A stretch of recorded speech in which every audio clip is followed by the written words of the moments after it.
भूख, नफरत, घूस पर आवेश आता है, इसीलिए गीतों में पहले देश आता है, इसीलिए गीतों में पहले देश और विशेष रूप से मैं देता हुआ कहता हूँ, आपका ये जो डाटा सेंटर है विशेष रूप से पूरा कंप्यूटर का अब युग है। हम अब 5G की ओर बढ़ रहे हैं और उस दौर के अंदर ये फेसबुक, व्हाट्सएप, अब ये और पीछे अब ट्विटर भी और आगे तेज़ी से चल रहा है।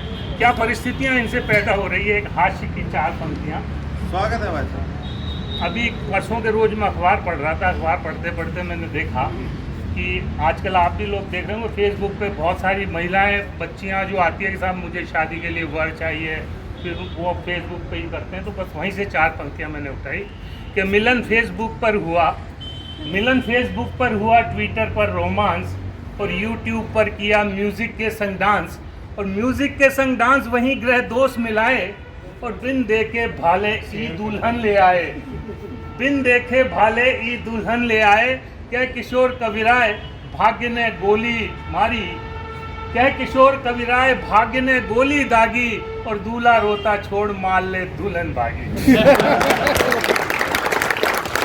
अभी हम कोरोना से निकले हैं, अभी डेंगू और कई तरह की बीमारियां आ गई। जन्माष्टमी गई, 4 पंक्तियां मैंने भगवान श्री कृष्ण को प्रेषित की कि नंद का लाला आने वाला है, तो भैया आप संभल के आना, ये उस समय का युग नहीं है। 4 पंक्तियां कि मुख मास्क बांध आना, मुख मास्क बांध आना, जग में तू प्यारे काना, नहीं तो मुरारी कोरोना तुम्हें सताएगा। और सिंथेटिक दूध यहाँ शुद्ध नहीं कोई भाव, माखन की ठोर क्रीम बटर तू पाएगा। तो यमुना में अब नीर शुद्ध नहीं जदुवीर, बिस्लेरी कोक से ही काम चल पाएगा। और गोपियों के कानों में मोबाइल चिपक रहे, बांसुरी की तान कान किसको सुनाएगा। अंतिम 4 पंक्तियां कि देशवासियों में एकता की लय हो, देशवासियों में एकता की लय हो, दुश्मनों में खौफ हो, भय हो, और फिर से बने विश्व गुरु भारत ये तय हो, और जननी जन्मभूमि मां भारती तेरी जय हो। क्या बात है, शानदार लाइनें थी। लहराएगा तिरंगा ही अब आसमान पर, भारत का नाम होगा हर जबान पर, ले लेंगे जान उसकी या खेलेंगे जान पर, कोई आंख तो उठाए हिंदुस्तान पर, और मादरे वतन के लिए जो हो गया शहीद, हिंदुस्तान को नाज है उस नौजवान पर।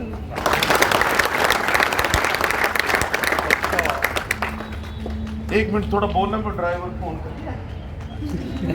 एक शेर सुना, राधे का सुना दो ना, फूल सी बेटी फिर राधे।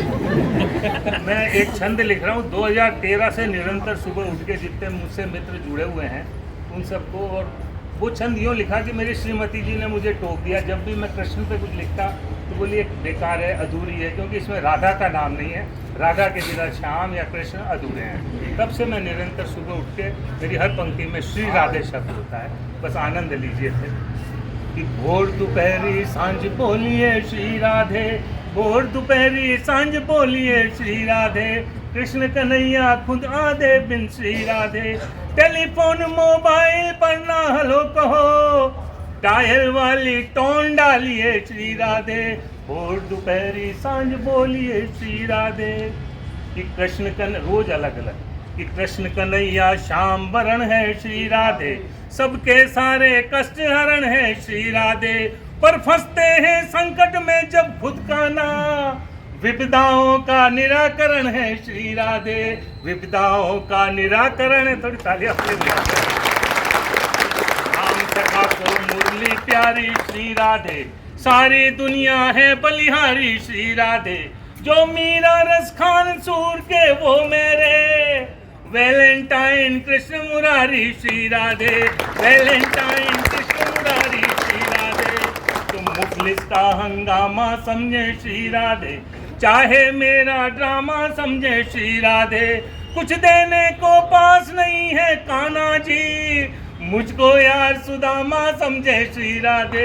और अंतिम बेटियों के लिए कि बेटी है तो उज्जवल कल है श्री राधे। जब तक तालियां नहीं बजाएंगे यही पंक्ति बोलता रहूंगा। बेटी है तो उज्जवल कल है श्री राधे, बेटी है तो उज्जवल कल है श्री राधे। यह रिश्ता सबसे कोमल है श्री राधे, यह रिश्ता सबसे कोमल है श्री राधे।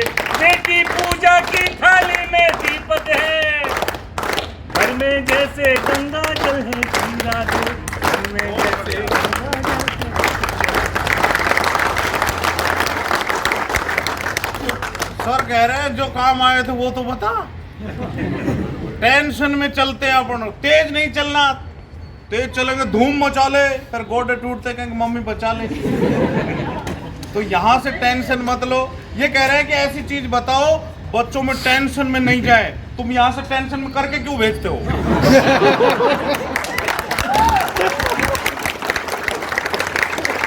सर यहाँ ऐसा माहौल दो, इनको हर 2-3 महीने में कवि सम्मेलन सुनवाओ, ये अपने आप ही ठीक हो जाएंगे।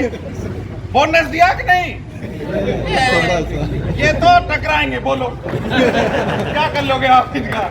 बहुत अच्छे सर ने अच्छी बात कही, लेकिन इसको सिस्टमाइज समझाने के लिए हमारे पास जो एक्सपर्ट होते हैं, प्रेम भाई जरा ला तेरे तांगड़ पटिए। हम तो भूमिका में रहते हैं, असली काम अभी होएगा। टेंशन में मत जाया करो, नहीं तो पेंशन मिलेगी बीबी जी को, है ना।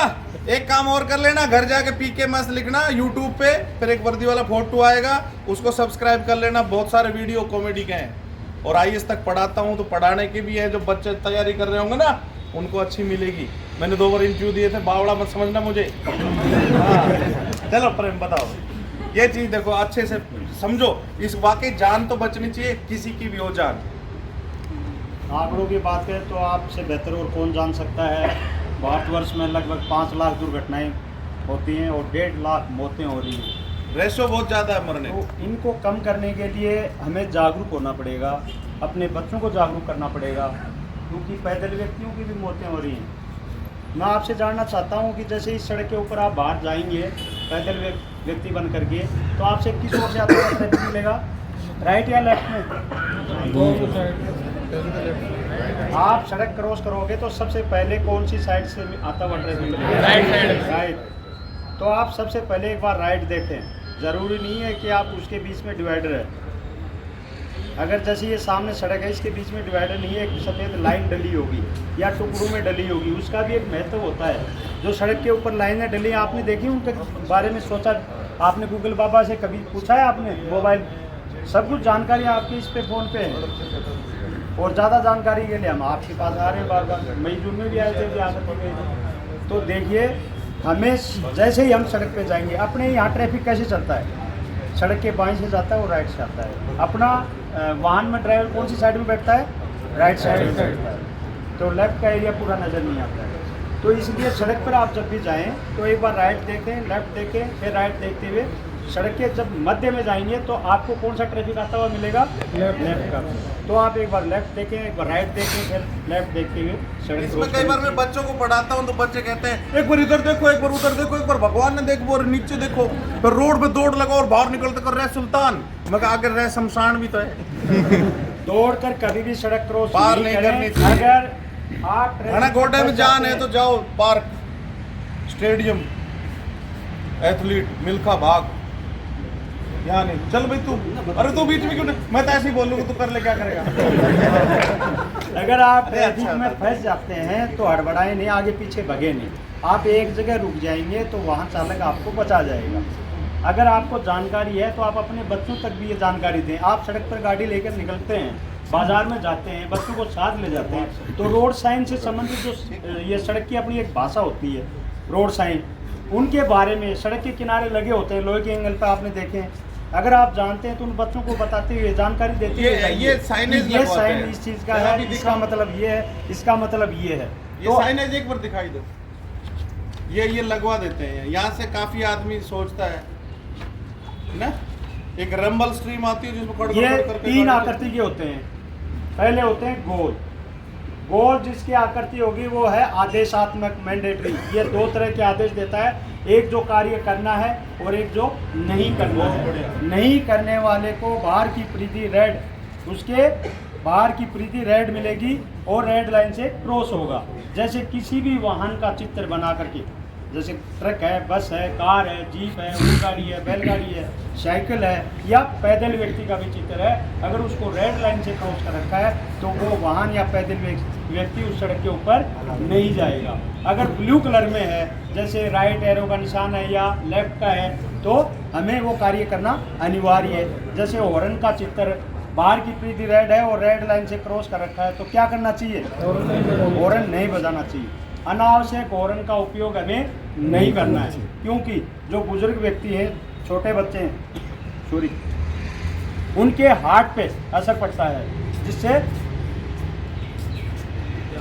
जान जा सकती है। इसलिए जैसे ऊंची आवाज़ में हॉर्न कईयों ने लगवा रखा है या भिन्न भिन्न प्रकार की आवाज़ में, बच्चे की रोने जैसी आवाज़ में लगवा लेते हैं अपने वाहन के, तो वो गलत है, वो नियमों के खिलाफ है, तो वो गलती नहीं करें। अगर ब्लू कलर में हॉर्न का चित्र है तो क्या करना चाहिए? बजाना चाहिए। कहाँ बजाना चाहिए? मोड़, ऐसा मोड़ जो सामने से आते हुए व्हीकल हमें नज़र नहीं आते हों, वहाँ हॉर्न के संकेत से हम दुर्घटना से बच सकते हैं। इसी प्रकार नो पार्किंग, बाहर की परिधि रेड मिलेगी, रेड लाइन से क्रॉस है और दोनों खानों का कलर ब्लू है, तो वो है नो पार्किंग। वहाँ अपना वाहन पार्क नहीं कर सकते। वहाँ 1 सेकंड के लिए आप वाहन रोक तो सकते हैं, लेकिन पार्क नहीं कर सकते। अगर उसके 4 खाने बना दिए तो नो स्टॉपिंग, वहाँ 1 सेकंड के लिए भी आप अपना वाहन नहीं रोक सकते। इसी प्रकार अगर उसमें लिख रखा है 50, तो उसका क्या मतलब है? स्पीड को दर्शाता है। आप जिस कस्बे या शहर में रह रहे हैं, तो हमें ये जानकारी होनी चाहिए कि मैं जो वाहन चला रहा हूँ, इस शहर में इस वाहन की क्या स्पीड लिमिट होगी। अगर आप जैसे जयपुर नगरीय क्षेत्र की बात करें, एक हाईवे की बात करें, तो जैसे आप 2 व्हीलर चला रहे हैं, तो जयपुर नगरीय क्षेत्र में उसकी क्या स्पीड है? 40, 40, ठीक है। और जैसे हाईवे के ऊपर जाएंगे तो आपके दोपहिया वाहन की क्या स्पीड है? 70 की स्पीड है। जानकारी नहीं है, समय समय पे अधिसूचनाएं जारी होती हैं, तो उनका ध्यान रखना चाहिए। अब जैसे आप कार चला रहे हैं, तो नगरीय क्षेत्र में अपने जयपुर शहर में क्या स्पीड है? 60, लेकिन हाईवे के ऊपर जाएंगे जब क्या है? 90। लेकिन देखिए 90 है हाईवे के ऊपर, लेकिन वो कंटिन्यू नहीं मिलेगी आपको।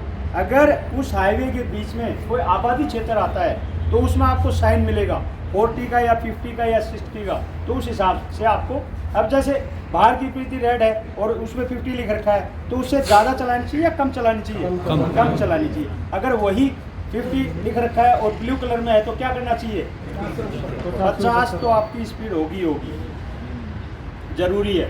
इसी प्रकार अगर इनकी आप पालना नहीं करते हैं, तो दुर्घटना की संभावना ज़्यादा है और आपको जुर्माना भी पे करना पड़ेगा, क्योंकि ये एमवीएक इसी पे है, आदेशात्मक साइन के ऊपर ही चलता जाता। ये त्रिभुजाकार वार्निंग, ये मैं बताते हैं कि सड़क की स्थिति किस प्रकार की मिलेगी।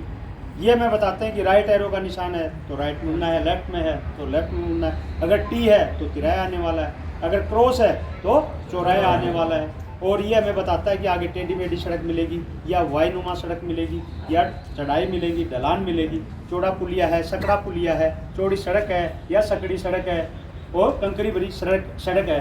तो अगर देखिए एक नॉर्मल सड़क के ऊपर हम चलते हैं, तो एक इसमें नियम होता है फासले का। आप जो आगे जो वाहन जा रहा है और आप जो वाहन चला रहे हो, तो 15 की स्पीड में कम से कम आप जो वाहन चला रहे हो उतनी लंबाई का गैप होना चाहिए। 30 की स्पीड में डबल हो जाएगा, 45 की में 3 गुना और 60 की में 4 गुना। लेकिन जो कंक्रीट भरी सड़क है, जहाँ कंक्रीट उछलती है, कच्ची सड़क है, वहाँ हमें ये फासला डबल रखना पड़ेगा। अगर आप 15 की स्पीड में चल रहे हो, तो आपके 2 वाहन जितनी लंबाई का फासला होगा, क्योंकि उससे आप दुर्घटना से बच सकते हैं। ये हमें बताते हैं कि आगे चट्टानी गिरती है, ये हमें बताते हैं आगे रेलवे क्रॉसिंग है। रेलवे क्रॉसिंग गार्ड सहित है या गार्ड रहित है। अब गार्ड सहित रेलवे क्रॉसिंग में फाटक का चित्र होगा, तो उसमें हमें क्या, गाड़ी आती है तो गार्ड का व्यक्ति फाटक बंद कर देता है, तो वहाँ अपने वाहन को रोकना ही रोकना है। लेकिन गार्ड रहित रेलवे क्रॉसिंग पर हमारी जिम्मेवारी ज़्यादा बनती है। वहाँ हमें क्या करना चाहिए, 10 मीटर पहले अपने वाहन को रोकना है दाएं बाएं देखना है, ट्रेन तो नहीं आ रही है। और नहीं आने पर आपने जो फर्स्ट में गियर डाला अपने वाहन के, उसी गियर में आपको रेलवे लाइन क्रॉस करना है। अक्सर दुर्घटनाएं रेलवे लाइन के ऊपर जा कर के गियर चेंज करने से हो सकती हैं, गियर फंस सकता है, इसलिए विशेष तौर से ध्यान रखें। अब इसमें एक लाइन, रेड लाइन अगर नीचे साइड के लगी हुई है तो मतलब है 100 मीटर आगे रेलवे क्रॉसिंग आने वाला है। अगर डबल लाइन है तो 200 मीटर आगे रेलवे क्रॉसिंग आने वाला है। अब तीसरे हैं सूचनात्मक, ये चौकोर, ये हमें बताते हैं कि सड़क पर हमें क्या सुविधा मिलेगी। अगर एक पेट्रोल पंप का चित्र है तो पेट्रोल की सुविधा है, टेलीफोन का चित्र है टेलीफोन की है, एक चम्मच और कांटा है तो खाने की है, एक कप प्लेट है तो अल्पाहार की है, और एक रेड प्लस का निशान है जब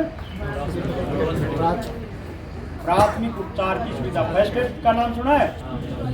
जो दुर्घटना होने पर घायल व्यक्ति डॉक्टर को- का चिन्ह कैसा होता है, कोई बताएगा? प्लस नहीं होता, ऐसा होता है जैसे वो होता है ना पेच, किसी के घर में घुस गया तो साले का गूदड़े बिकवा के कहाँ है माल, ऐसा होता है। घटना स्थल के ऊपर दुर्घटना होने पर जो मेडिकल सुविधा दी जाती है घायल व्यक्ति को, उसे फर्स्ट एड सुनो। है। और एक गंभीर घायल व्यक्ति को गुड सैमरिटन किसे कहा गया जानते हैं? अच्छा नागरिक कौन होता मददगार। है? अच्छा मददगार कौन होता है? यहाँ आपके लिए कोई अच्छा मददगार बने ऐसा मत करना कभी। यहाँ से चलो तो स्लो चलो, नहीं तो दूसरा आदमी अगर वो बचाओगे ना आप तो 5,000 रुपये सरकार इनाम देगी, ठीक है? और उसके लिए आपकी इंफॉर्मेशन, आपका फ़ोन नंबर नहीं देना चाहते हो, अगर कोई डॉक्टर मना करता है तो उसका लाइसेंस रद्द हो जाएगा। कोई पुलिस वाला मदद नहीं करना चाहता, इवन आप खड़े हो और आपने अगर उसकी मदद नहीं करी और कैमरे में आप आ गए तो आपको भी दंड हो सकता है, ठीक है? और बचा लोगे तो इनाम मिलेगा 5,000, ठीक है? उसके साथ में सेल्फी मत लो। सेल्फी मत लेना, करे मुंडी सही कर ये कोई तरीका है? ऐसे ही कर रहे हैं। और बहुत ज़्यादा डिटेल समझने के लिए हमारे 700 वीडियो हैं।